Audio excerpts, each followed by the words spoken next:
మాజీ మంత్రివర్యులు హరీష్ రావు గారు, మహమూద్ అలీ గారు,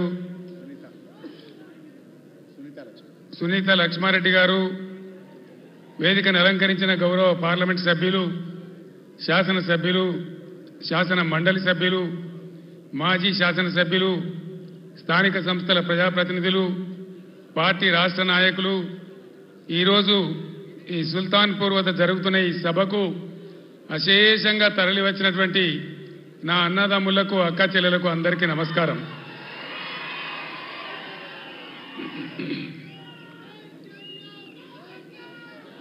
ఇక్కడ జరుగుతున్నటువంటి మెదక్ జహీరాబాద్ పార్లమెంటు నియోజకవర్గ అభ్యర్థులుగా పోటీ చేస్తున్న గౌరవ వెంకట్రామరెడ్డి గారు, గౌరవనీయులు శ్రీ అనిల్ గారు, మీ ఆశీర్వాదం కోసం వాళ్ళు ఇక్కడ ఈ సభలో మీతో పాటుగా ఉన్నారు. నేను రాజకీయంగా ఎంతో ఎత్తు ఎదగడానికి తెలంగాణ రాష్ట్రం సాధించేటువంటి పోరాట పటిమ నాకు అందించి నన్ను పెంచింది ఈ మెతుకు సీమ. మీరిచ్చిన బలమే ఢిల్లీతోని కొట్లాడి ఆనాడు ఢిల్లీ మెడలు వంచి ఈ తెలంగాణ మనం తెచ్చుకున్నాం. మీ దీవెన లేకపోతే, మీ అండదండలు, మీ ఆశీర్వచనం లేకపోతే, ఈ మెతుకుగడ్డ నీళ్లు రక్తం నా శరీరంలో లేకపోతే నాకు ఈ స్థాయి వచ్చేదే కాదు. మొన్న జరిగినటువంటి అసెంబ్లీ ఎన్నికల్లో కూడా ఏ జిల్లాలో రానంత భారీ మెజారిటీ ఇచ్చి హరీష్ రావు గారు తదితరుల నాయకత్వంలో 7 ఎమ్మెల్యేలు కల్పించిన నా మెతుకుసీమ గడ్డకు 2 చేతులెత్తి నేను నమస్కారం చేస్తా ఉన్నాను. ఎన్ని జన్మలెత్తినా కూడా మీ రుణం నేను తీర్చుకోలేదని చెప్పి నేను మనవి చేస్తా ఉన్నాను. ఇవాళ కొంతమంది తెలివి ఉన్నవాడు, తెలివి లేనివాడు, అడ్డంపొడు మాట్లాడేవాడు బీఆర్ఎస్కు పార్లమెంటు ఓట్లెందుకు, సీట్లెందుకు అని మాట్లాడుతూ ఉన్నారు. ఇప్పుడే కావాలి బీఆర్ఎస్కు పార్లమెంట్లో ఓట్లు, సీట్లు. ఎందుకు? ఆనాడు నన్ను మీరు ఆశీర్వదించకపోతే, నేను వెళ్ళి కరీంనగర్ ఎంపీ గెలవకపోతే, పార్లమెంట్లో నేను తెలంగాణ బిడ్డగా గర్జించకపోతే మనకు తెలంగాణ రాష్ట్రం ఎక్కడి నుంచి వచ్చేది? ఈరోజు కూడా తెలంగాణ ప్రజల ఆకాంక్షలు, ఆశలు, హక్కులు నెరవేరాలంటే ఖచ్చితంగా టీఆర్ఎస్ బిడ్డలు పార్లమెంట్లో ఉంటేనే మన హక్కులు, అధికారాలు నెరవేరితే నేను మీకు మనవి చేస్తా ఉన్నా. ఏం జరుగుతూ ఉంది మీరు చూస్తూ ఉన్నారు. ఇప్పుడే పెద్దలు పోచారం గారు చెప్పినారు, పాలిచ్చే భార్యను ఎత్తేసి దున్నపోతుని తెచ్చుకున్నామని. జరుగుతుంది. రాజకీయాలలో అప్పుడప్పుడు గమ్మత్తుగా గుడ్డి లక్ష్మి వచ్చినట్టు కొంతమంది లిల్లీ పుట్టుగాళ్ళకు కూడా అధికారం వస్తుంది. వాళ్ళని ఎందుకంటారు లిల్లీ పుట్టని? ప్రజల అధికారం ఎందుకు ఇస్తారు? మాకు సేవ చేయమని, రాష్ట్రాన్ని బాగు చేయమని, గత ప్రభుత్వం కంటే కొన్ని మంచి పనులు చేయమని అధికారం ఇస్తారు, కానీ అడ్డదిడ్డం పనులు చేయమని చెప్పరు. ఇలా ఏం జరుగుతూ ఉంది ఈ రాష్ట్రంలో? నిన్న స్వయంగా మీరు కళ్ళారా చూసినారు.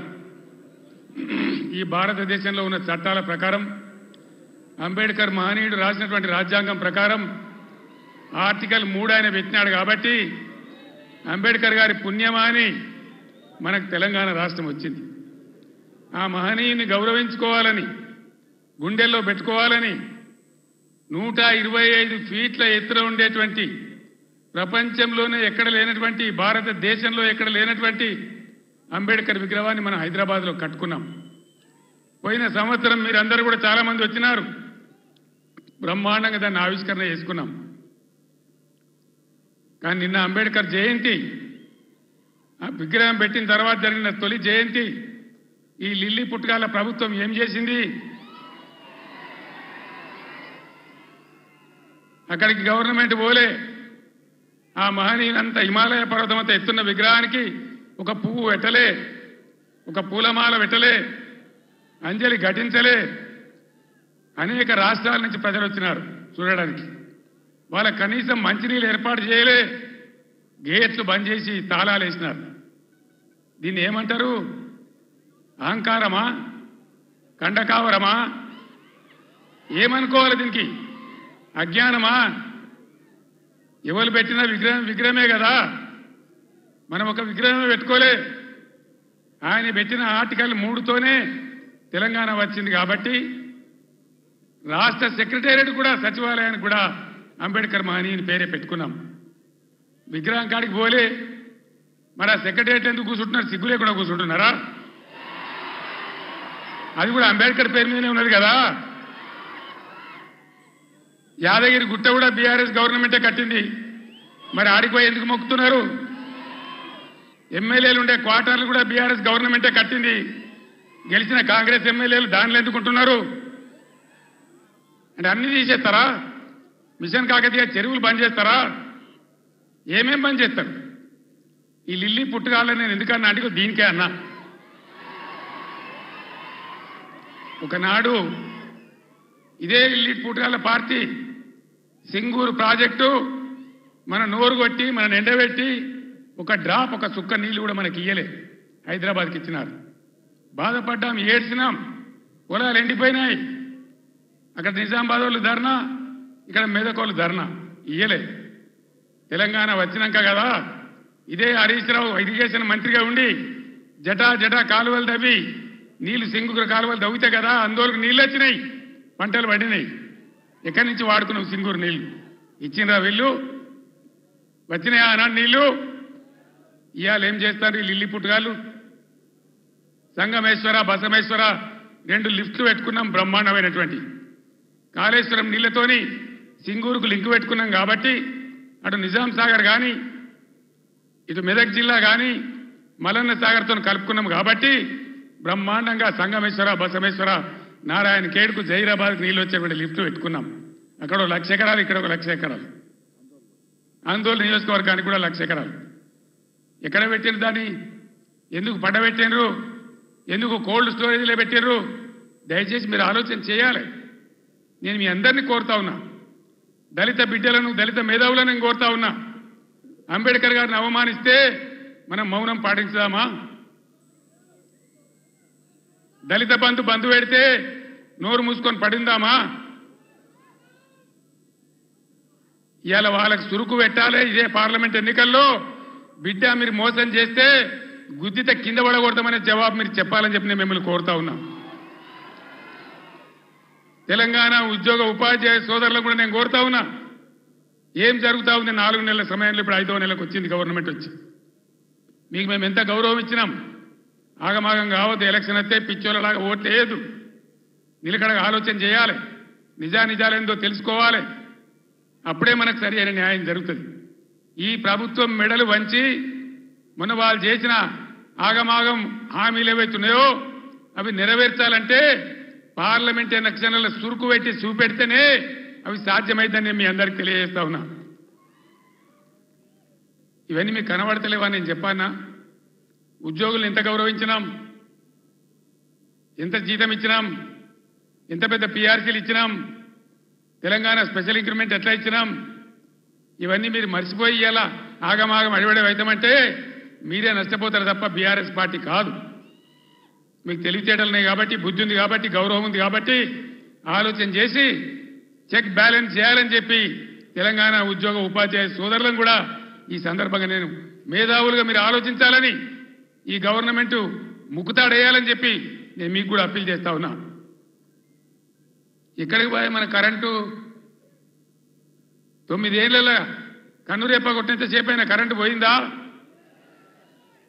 ఇవాళ పోతుందా? మరి ఇట్లే పోవన్నా ఉండాలి కదా. ఉండాలంటే పార్లమెంట్ ఎలక్షన్లో బీఆర్ఎస్ గెలవాలి. మెదక్ల వెంకట్రామరెడ్డి, జైరాబాద్లో అనిల్ గెలిస్తేనే ఎల్పడా దాపడా కోళ్ళలాగల్లాగా ఉన్నారు. ఇద్దరు కూడా చదువుకున్న వాళ్ళు. ఒక ఆయన ఐఏఎస్ అధికారి, ఇంకొక ఆయన తెలంగాణ ఉద్యమకారుడు. బ్రహ్మాండంగా ఈ కాంగ్రెస్ ముక్కు విండి మీ హక్కులు సాధించాలంటే వాళ్ళని గెలిపించాలని చెప్పి నేను మిమ్మల్ని కోరుతా ఉన్నా. గెలిపిద్దామా? కారు గుర్తుకే. సభ అయిపోలేదు, ఉండండి.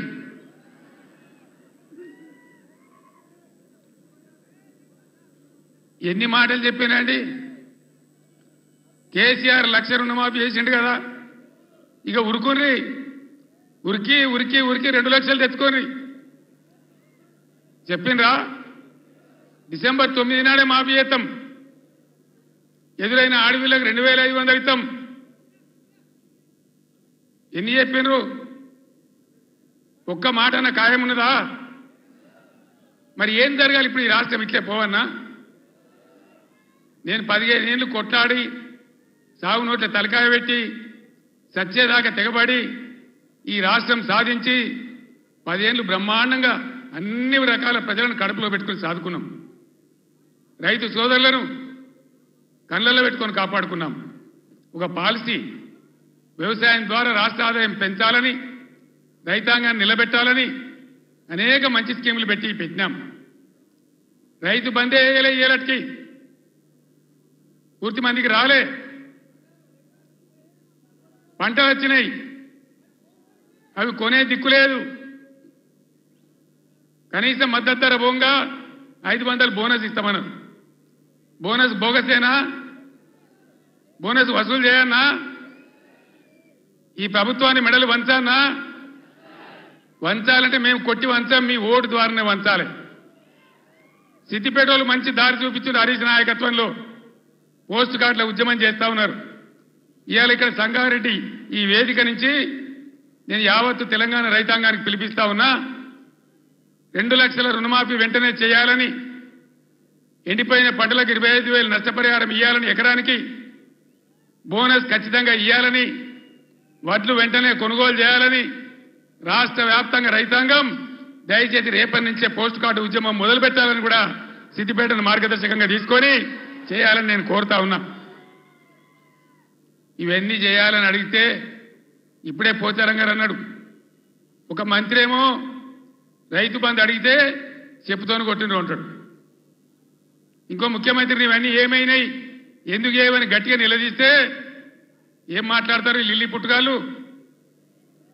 నీ గుడ్లు వీకి గోటీలు ఆడుకుంటాము, నీ పేగులు తీసి మెడలేసుకుంటాము, నిన్ను పండబెట్టి తొక్కుతాము, నీ ముడ్డి మీద షెడ్డి లేకుండా షెడ్డీలు గుద్దుకుంటాము.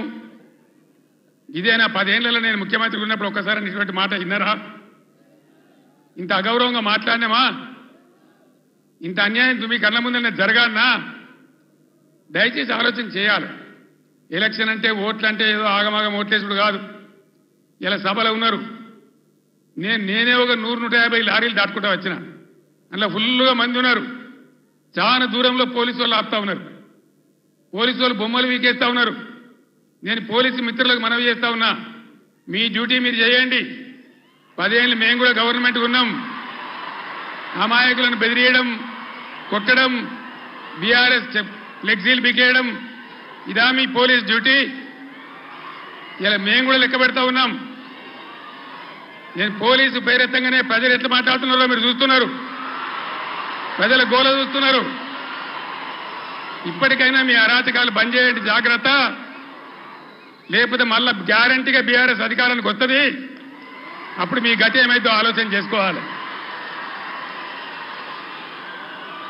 10 ఏళ్ళు మేము ఉన్నామే, 10 ఏళ్ళు నేను ముఖ్యమంత్రిగా ఉన్నానే, ఒక్కరోజన్నా మేము ఈ దౌర్జన్యం చేసినామా?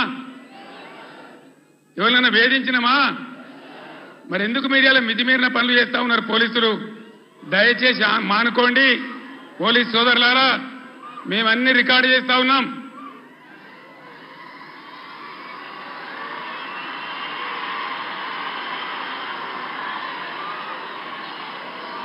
ఈ ప్రజల స్పందన చూసైనా మీరు మారాలి. డీజీపీ గారు మీరు మారాలని నేను చెప్తా ఉన్నా, లేకపోతే మీ మీదకి ప్రజలే తిరుగుబడే రోడ్ వస్తుంది, జాగ్రత్త అని నేను చెప్తా ఉన్నా.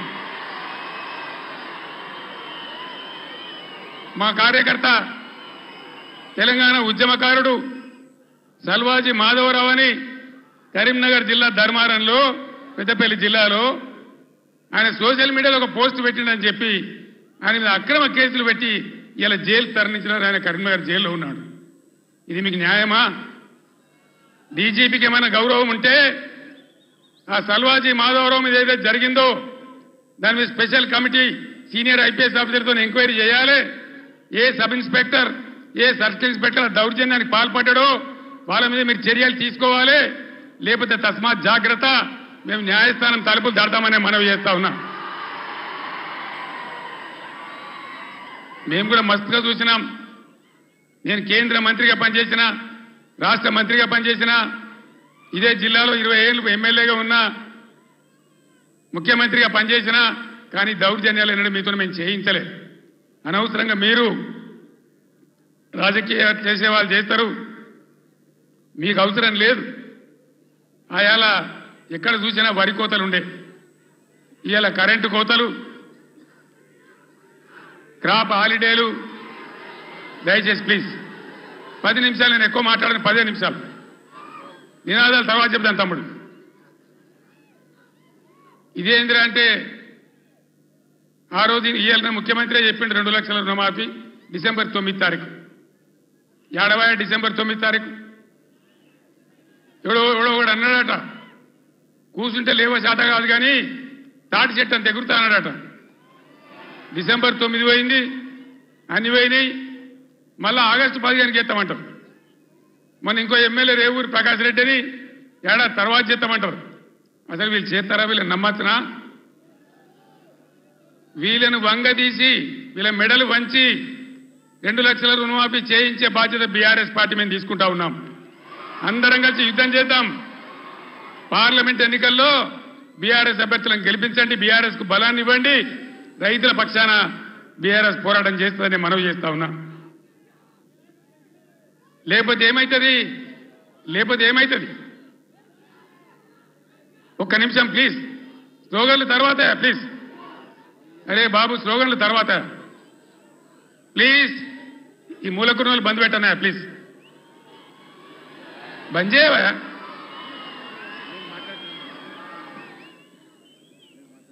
ఏం జరుగుతుంది చెప్పండి. ఒకసారి ఆలోచన చేయాలి ప్రజలు. ఓట్లు ఆగమాగం వేయద్దు, ఎవడో ఏదో చెప్తాడు. ఇదివరకే మొన్న దెబ్బతిన్నాం, మొన్న ఎలక్షన్లో దెబ్బతిన్నాం, కింది మీద అయిపోయినాం. ఎంత ధీమాగా ఉండ్రి రైతులు, ఎంత మంచిగా ఉండ్రి, ఎంత బ్రహ్మాండంగా ఉండే, ఎంత మంచిగా రైతు బంధు మీ బ్యాంకులో పడుతుండే, కరెంట్ ఎంత మంచిగా వచ్చేది, చెల్లుకుంటలు ఎట్లా నిండి ఉండే, ఏ విధంగా నీళ్ళు వస్తుండే, మీ డబ్బులు ఎట్లా కొన్నాము. ఇవాళ తప్పుడు వానలు పడే పరిస్థితులున్నాయి. అక్కడక్కడ తెచ్చిన వాళ్ళు వడ్లు తడిచిపోతున్నాయి, కాంటాలు పెట్టలేరు, కొనుగోలు జరుగుతలేదు. దాని మీద గవర్నమెంట్కు నియంత్రణ లేదు. అందువల్ల దయచేసి మేము కడుపులో పెట్టుకొని కాపాడిన రైతులు ఇలా ఆగమాగం అవుతా ఉన్నారు.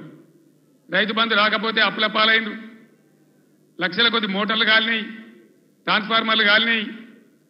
3 ఎకరాలు వేసిన 1 ఎకరమే పండింది. ఆ ఎకరం పండిన దాన్ని కూడా కొనే దిక్కు లేదు.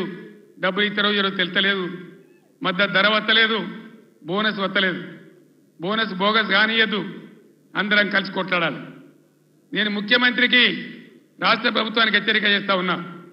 బోనస్ పేరు మీద మీరు తప్పించుకోలేరు. దానికి ఎలక్షన్ కమిషన్ అడ్డం రాదు. మేము కూడా మీద కంప్లైంట్ ఇయ్యము. ఏ రైతుకు ఎంత బాకీ ఉంటారో అంత బోనస్ చిట్టీలు కూడా ఇలా రాసి ఇవ్వండి.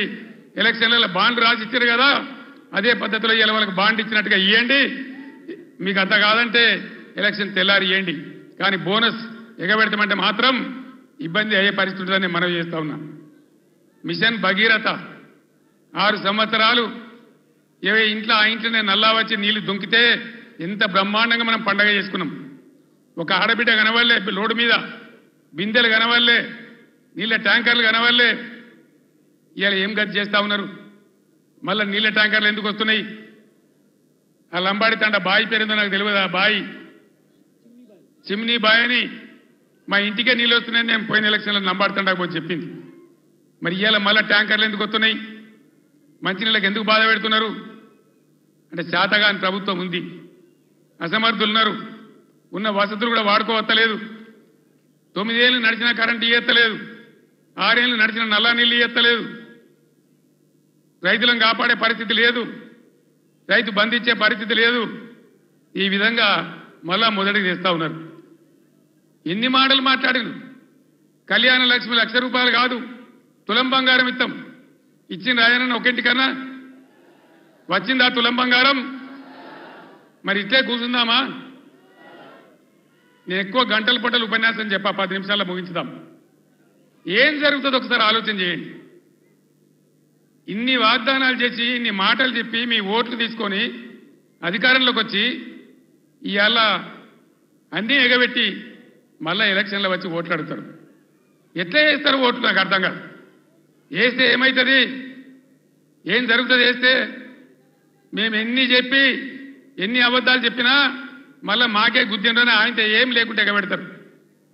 ఇలా ఉల్టా గుద్ది బీఆర్ఎస్ని గెలిపిస్తేనే బీఆర్ఎస్ మొత్తం ప్రభుత్వం మెడలు వంచుతుంది, మీకు న్యాయం జరుగుతుంది తప్ప వేరే విధంగా జరగదని చెప్పి నేను తెలియజేస్తా ఉన్నా. అందుకోసం ఒకటే మాట మీరు ఆలోచన చేయాలి. ఇవాళ అనేకమైనటువంటి ఇబ్బందుల్ని